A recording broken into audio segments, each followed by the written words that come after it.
Newsman Opinion.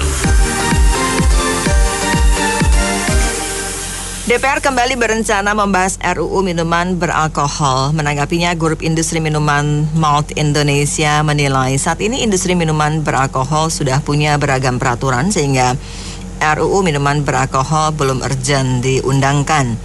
Saat ini ada 21 peraturan investasi dan produksi minuman beralkohol. Selain itu ada 3 peraturan promosi dan 170 peraturan distribusi dan konsumsi serta hampir 200 peraturan pemerintah daerah. Apa komentar Anda mengenai rencana pembahasan kembali RUU minuman beralkohol ini? 6339160. Di Indonesia sama Malaysia tuh kok ribet amat ya. Malaysia seperti kasino, ya masa alkohol nggak seribet Indonesia, karena dia kan negara Islam. Oh kita tuh sidang mulu, sidang bisa setahun kali. Tadi pengaruhi si A, si B, pengaruhi tokoh agama. Kapan selesainya DPR? Ya nggak ribet kan? Terima kasih. Perlu fokus dengan masalah-masalah yang lain ya masalah COVID-19, masalah BBM atau hal-hal lain yang perlu difokuskan gitu loh. Jangan mencari-cari suatu masalah yang nambah ruwetnya masalah-masalah atau problem sehingga menjadi satu eskalasi yang besar sehingga rakyat juga dibikin bingung. Saya kira harus fokus lah, sebagai lembaga legislatif pembuat undang-undang bersama pemerintah harus lebih fokus. Itu aja sih. Ya, di Indonesia orang-orang terlalu suci, politisasi agamanya terlalu kuat. Orang politik supaya hidup suci, orang agama supaya hidup mewah dengan politik. Nah itulah jadi terlalu banyak campur aduk gitu, jadi nggak kelar-kelar. Belum lagi urusan poligami, kawin cerai lah, nggak tahu dah. Ya gitulah negara kita, agama terlalu dominan untuk politisasi. Begitu, politik identitas terlalu kuat.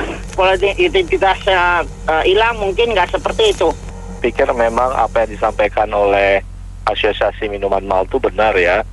Karena selain peraturan atau undang-undang, itu perda-perda di daerah juga sudah sangat ketat sebenarnya mengatur sesuai kondisi daerahnya masing-masing. Mungkin Bali tentu berbeda dengan di Aceh atau berbeda dengan provinsi lain. Tetapi sudah cukup banyak peraturannya. Justru yang harus dilihat oleh DPR adalah bekerjasama dengan penegak hukum, bagaimana kualitas penegakan hukumnya, pelanggarannya itu yang mungkin banyak. Nah, jadi bukan lagi perundang-undangannya, tapi penegakannya. Justru perundang-undangan yang kalau Bapak Ibu DPR mau selesaikan itu ya Omnibus Law yang masih banyak perlu PR untuk diselesaikan. Jadi jangan dulu kerjakan peraturan atau undang-undang baru sebelum undang-undang yang Omnibus Law itu yang mencakup banyak peraturan itu diselesaikan. Jadi satu-satu aja fokusnya biar ada hasilnya gitu. Jangan seicet sana, seicet sini gitu. Terima kasih. Ya kalau bisa sih peraturan tuh disederhanakan lah ya.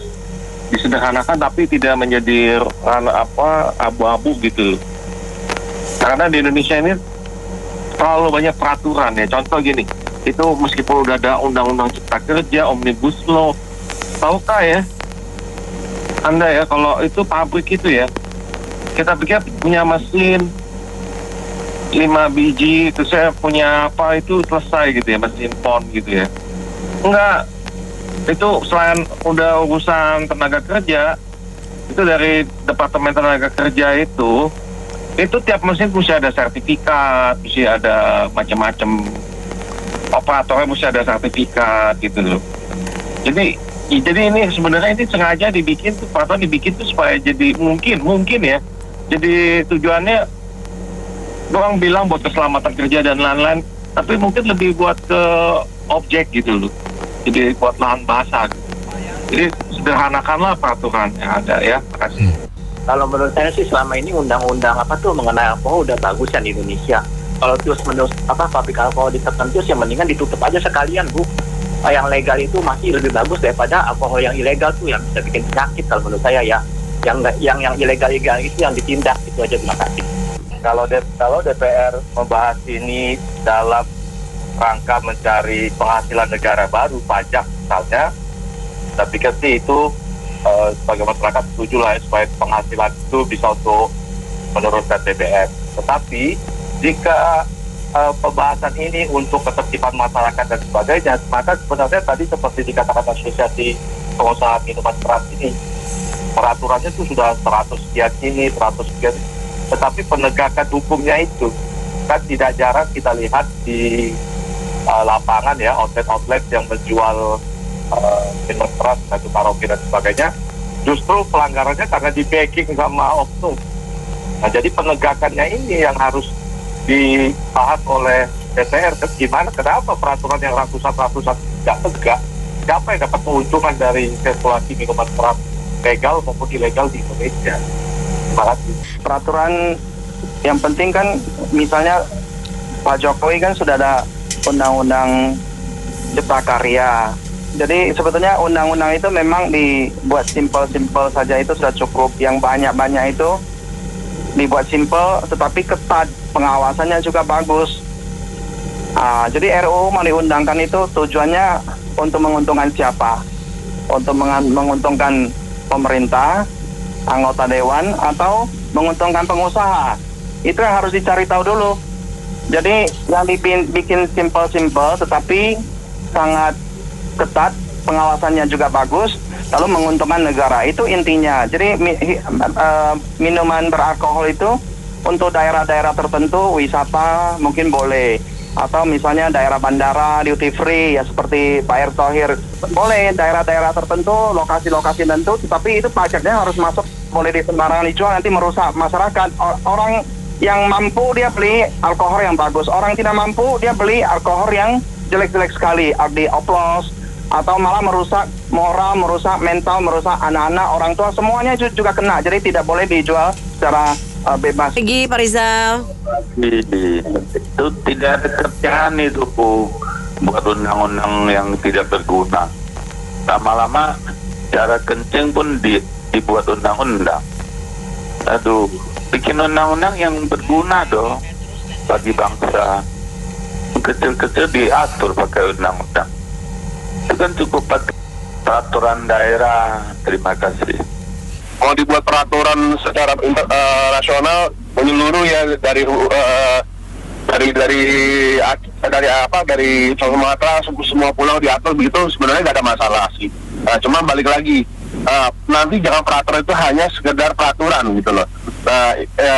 Di mana pelaksanaan di lapangan di bawahnya tetap aja ada kadang-kadang ada kucing-kucingan gitu loh. Karena apa? Ya balik lagi, semua kayak rokok, kayak judi gitu kan, di bawahnya tetap aja ada akal-akalan gitu loh. Nah, makanya kenapa kita tidak meniru yang kayak negara tetangga, mau Singapura, mau Malaysia, mau Jepang deh gitu loh terjauhnya, ya kan? Namanya tidak boleh membeli minuman keras, suruh mau beli tunjukin KTP gitu loh. Mungkin kalau implementasinya susah Pak nanti nih, ya balik lagi semua juga akan, tapi penerapannya mau dilakukan apa enggak gitu loh, ya kan? Sebenarnya peraturan isi peraturan gitu loh. Cuma implementasi di bawahnya kadang-kadang yang lemah nih gitu loh. Nanti kalau nggak dijuliin, nggak ada penjualan, nggak ada pemasukan, ya kan? Itulah yang gampangnya kan. Rokok, orang mau beli rokok juga gampang. Tunjukin KTP atau ID-nya, scan KTP-nya, masukin ke database system. Kenapa nggak bisa dimasukkan seperti itu? Ya kan? Kedua juga kayak balik lagi nih, distribusinya jangan ada kucing-kucingan atau kakalan dengan pihak kayak kepolisian atau apa segala macam gitu.